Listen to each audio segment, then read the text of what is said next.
Assalamualaikum warahmatullahi wabarakatuh. Nama saya Muhammad Nur Iksan.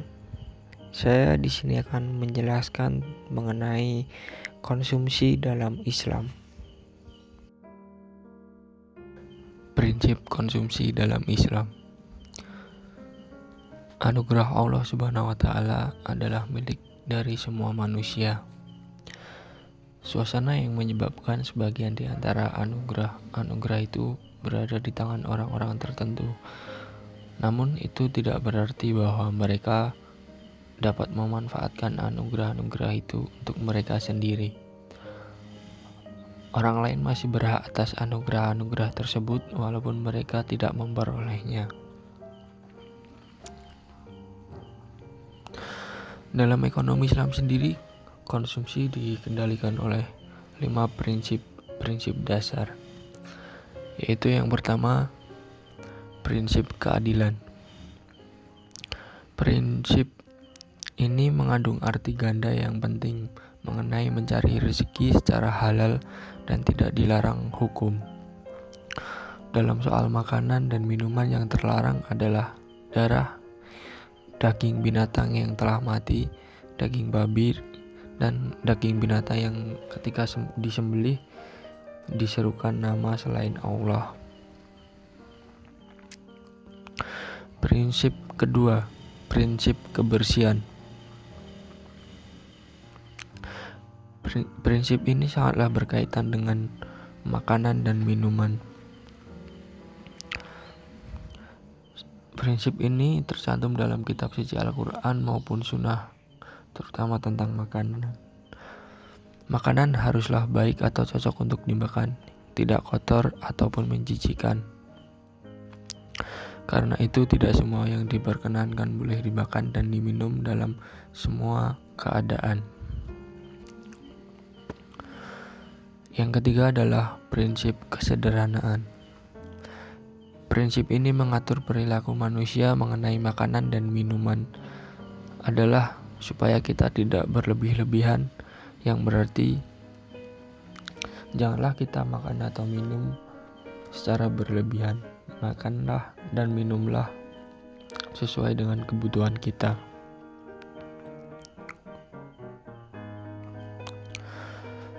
Kemudian yang keempat adalah prinsip kemurahan hati. Dengan menaati perintah Islam, tidak ada bahaya maupun dosa ketika kita memakan dan meminum makanan halal yang disediakan Tuhan karena kemurahan hatinya. Selama maksudnya adalah untuk kelangsungan hidup dan kesehatan yang lebih baik, dengan tujuan menunaikan perintah Tuhan dengan keimanan yang kuat dalam tuntunannya dan perbuatan adil sesuai dengan itu, yang menjamin persesuaian bagi semua perintahnya. Dan yang terakhir atau kelima adalah prinsip moralitas. Bukan hanya mengenai makanan dan minuman, tetapi dengan tujuan terakhirnya, yakni untuk peningkatan atau kemajuan nilai-nilai moral dan spiritual. Seorang muslim diajarkan untuk menyebut nama Allah sebelum makan dan menyatakan terima kasih kepadanya setelah makan. Dengan demikian ia akan merasakan kehadiran ilahi atau Allah Subhanahu wa taala pada waktu memenuhi keinginan fisiknya. Teori konsumsi dalam Islam. Islam merupakan sebuah agama yang ajarannya mengatur segenap perilaku manusia dalam memenuhi kebutuhan hidupnya. Tak terkecuali pula dalam masalah konsumsi. Dalam Islam sendiri mengatur bagaimana manusia dapat melakukan kegiatan-kegiatan konsumsi yang membawa manusia berguna bagi kemaslahatan hidupnya. Seluruh aturan Islam mengenai aktivitas konsumsi dapat kita ketahui dalam Al-Quran dan Sunnah. Perilaku konsumsi yang sesuai dengan ketentuan Al-Quran dan Sunnah ini akan membawa pelakunya mencapai keberkahan dan kesejahteraan hidupnya. Ada 3 nilai dasar yang menjadi fondasi bagi perilaku konsumsi masyarakat muslim. Yang pertama adalah keyakinan adanya hari kiamat dan kehidupan akhirat. Prinsip ini mengarahkan seseorang konsumen untuk mengutamakan konsumsi akhirat daripada dunia. Mengutamakan konsumsi untuk ibadah daripada konsumsi duniawi. Konsumsi untuk ibadah merupakan future consumption karena terdapat balasan surga di akhirat, sedangkan konsumsi duniawi adalah present consumption. Kedua, konsep sukses dalam kehidupan seorang muslim diukur dengan moral agama Islam dan bukan dengan jumlah kekayaan yang dimiliki. Semakin tinggi moralitas, semakin tinggi pula kesuksesan yang dicapai. Kebajikan, kebenaran, dan ketakwaan kepada Allah merupakan kunci moralitas Islam. Ketiga adalah kedudukan harta merupakan anugerah Allah dan bukan sesuatu yang dengan sendirinya bersifat buruk, sehingga harus dijauhi secara berlebihan.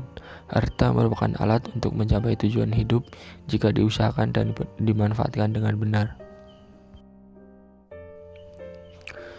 Skema atau diagram alur teori konsumsi dalam Islam. Konsumsi merupakan kegiatan menghabiskan nilai guna suatu barang maupun jasa oleh seorang konsumen.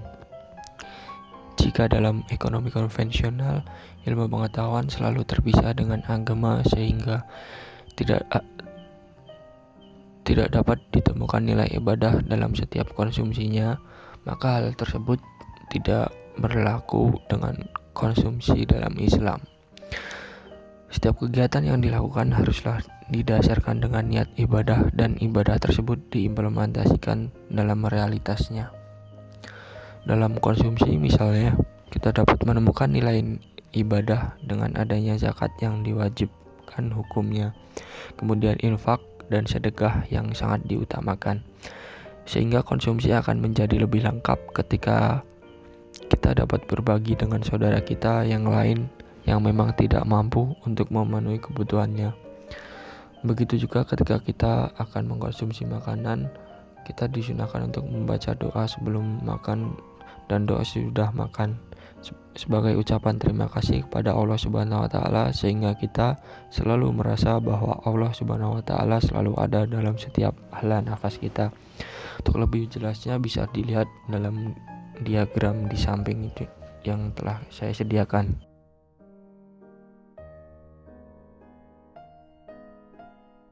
Penjelasan skema teori konsumsi dalam Islam. Dalam ekonomi konvensional, pendapatan adalah penjumlahan konsumsi dan tabungan, atau dapat dituliskan secara matematis yaitu Y sama dengan C plus S, di mana Y adalah pendapatan, C konsumsi, dan S tabungan. Sedangkan dalam konsep Islam dijelaskan oleh hadis Rasulullah SAW yang maknanya adalah yang kamu miliki adalah apa yang telah kamu makan dan apa yang kamu infakkan. Maka dari persamaan itu dapat kita ketahui secara sistematis yaitu Y sama dengan C plus infak plus S, atau dapat disederhanakan menjadi Y plus Fs plus S, di mana Fs sama dengan C atau konsumsi ditambah dengan infak. Fs adalah final spending. Itu saja yang dapat saya sampaikan. Bila masih banyak kesalahan dalam penyampaian materi dan kekurangan, saya mohon maaf. Dan akhir kata, akhirul kalam, wassalamualaikum warahmatullahi wabarakatuh.